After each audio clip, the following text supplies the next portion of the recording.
Hello everybody and welcome back to Red Eagle Politics. Make sure you guys like this video down below and subscribe to the channel if you are new. Now, as a disclaimer, I do not have Trump's exact choice for running mate, and I don't even believe that Donald Trump has his exact choice for his running mate either, despite widespread speculation. But this video is not clickbait because it is entirely true that I expect Donald Trump's VP to be a shock to a lot of people because we hear a lot of names on the list and we get these new reports every day. They're all bogus. They are all bogus. You really think that Donald Trump is going to take one of the better senators out of the Senate and make them attorney general or possibly leave an open seat in Texas in terms of the Ted Cruz seat to make him attorney general? And do you think he'd really put Vivek Ramaswamy as DHS secretary, but he's also ruled him out of the VP selection? It's like, do I expect him to end up being Trump's VP? Probably not. I think a lot of people are hoping for him to be, but at the end of the day, VP is largely a ceremonial position, and it's not like Trump's VP is necessarily going to be his successor. And for a lot of the people that say, well, what if they take out Trump? Well, if they really are going to do that, they're going to take out his second in command as well, if his second in command is also a threat to the system. But I don't anticipate either one of those things happening. But nevertheless, looking at it, it's like you get these reports every day, all different names. It's all bogus. He's not making Kevin McCarthy his chief of staff, especially now that the base absolutely despises Kevin McCarthy. It's just not going to happen. And now they're saying he's eyeing Marco Rubio as a potential VP pick. And we hear these names and they just keep coming. You get a different name every day. It's getting annoying. It's getting exhausting. Nobody knows anything.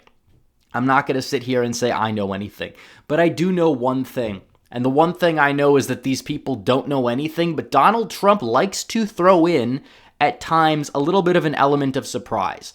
And while I do believe that we will have a better picture of who the VP is going to be a little bit closer to the election, we'll probably have a good 65% chance of who his running mate's going to be like a few days before he actually announces his running mate. Still, I feel like that person is somebody that most people are not putting high on their short list. It's true. Nobody thought in March of 2016 he would pick Mike Pence to be his running mate. We heard Ben Carson's name, Chris Christie's name, a lot of different names that were thrown around at a very high volume. And maybe at the time he was considering, but did they end up being his VP? No. Were they close with his campaign? Were they his campaign surrogates? Absolutely. A lot of them stayed with him until the end, although Chris Christie got mad that he couldn't get a VP job and then just did an entire 180 on Donald Trump. But you look at it and it's like, yeah, I think Trump's running mate will shock people, as the thumbnail says. It's going to come out of left field to a certain extent. Obviously, people like us who are paying a little bit more attention and we're able to understand this, maybe, we could have a better perception of that. And it could be somebody that's a part of the main five that we hear, but it also could be somebody that's not in the main five, because we hear a lot about Kristi Noem, who's doing like ads for dentists across the country. Is that really running mate behavior? And she's also got baggage. I'm not so sure it is. You have Tim Scott, who has basically been aggressively angling for the position. Do I believe he's going to be the running mate? Probably not. I mean, he could be, but still, Trump himself said he's like 25% sure it could be one person. But that doesn't really mean much in the grand scheme of things. You have Elise Stefanik from New York, who's been, thrown around quite a bit as well as a name, and Trump does like her. Also, the base has been calling for Vivek Ramaswamy, even though it is true that he's very similar to Trump. And I don't think Trump is going to pick a running mate that's, super similar to him in style, in personality. He's somebody that typically likes the spotlight. And that doesn't mean that Vivek isn't going to be a part of his cabinet. But a lot of the people that are saying he's going to be in DHS or he's going to be VP, it's all speculation. Nobody really knows anything. and that we know. It doesn't matter how close the person is to Trump. We hear different people that are close to Trump that are saying different things about the running mate. Personally, I just don't believe anything I hear this far out because the running mate is usually announced closer to the election. But we look at the betting odds, and this is telling. You have Tim Scott as the #1 favorite, Kristi Noem, and Tulsi Gabbard are behind him. And Gabbard's a name we're starting to hear a lot more. I don't know if Trump is going to go with her, but it would be very interesting. But again, you have a lot of people who are skeptical of her recent transformation because she became a conservative not even, 3 years ago. She endorsed Joe Biden in the 2020 election. So is it really all that certain that he would pick somebody? Obviously, I think she's very good on certain issues. I think she'd be great in his cabinet, but as VP, that's a little iffy. Obviously, Nikki Haley's high on the list. We know Donald Trump is not going to pick her. She hasn't even endorsed Donald Trump despite dropping out of the race almost 3 weeks ago.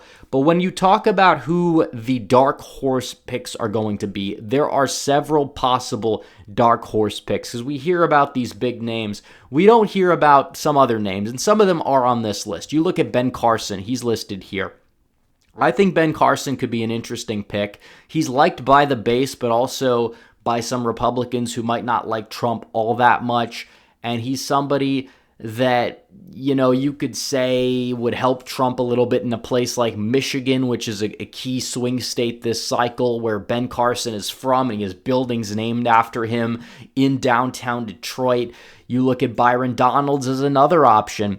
I think if Trump is to pick somebody from Florida, it would be Byron Donalds because he would probably just wait until some of these vacancies get filled in Congress, and then he would resign. And then after he would do that, he would just move his residency to a different state. He could do what Dick Cheney did back in the day when he was in Texas. He moved back to Wyoming. Donalds could move back to New York or something like that, and he could be Trump's running mate. I think he would be a very good choice. He is a staunch defender of Donald Trump. He is very well spoken on the campaign trail. I think he would eviscerate Kamala Harris in a debate.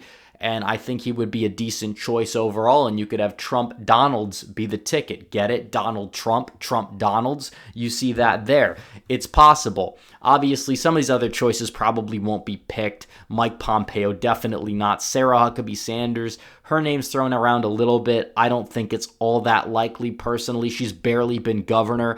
Lee Zeldin is another possible choice. He is from New York, where Republicans need to do well in. They don't need to win it, but they need to do well there in order to get that House majority that he basically gave the Republicans. And a Trump Zeldin ticket, I think it flows very well. He definitely appeals to the wing of the Republican Party, all wings of the Republican Party, basically. I think he's a very dark horse option for Donald Trump to select as well, but also Doug Burgum. We don't see his name thrown around a lot. I could obviously see Doug Burgum being the pick. He's liked by the entire GOP. He's somebody with executive experience, but also he's somebody that has deep pockets. He can bring a lot of donors to the table. We hear, Trump's campaign is going to be short for cash. Well, personally, I think it's a little bit overblown, but having Doug Burgum on the ticket, he definitely can kind of fill that void, and he is somebody that endorsed Trump early. He dropped out of the race, endorsed Trump before Iowa, helped him have a statement victory in the state of Iowa. I think that Doug Burgum is somebody who very well could end up being in Trump's cabinet. At least Trump has expressed interest recently as well, said he could be a good vice president. So could it be Doug Burgum, even though his name is not being talked about a lot? Well, it's entirely possible. And he's not from the Rust Belt, but North Dakota is also kind of the Midwest as well, to a certain extent. And he does have some appeal, I would say. Do I trust the guy 100% to be president? Well, he does seem to be the type of guy that has, connections to big tech, and maybe there's some downsides with that. But could I see Trump picking him? I could.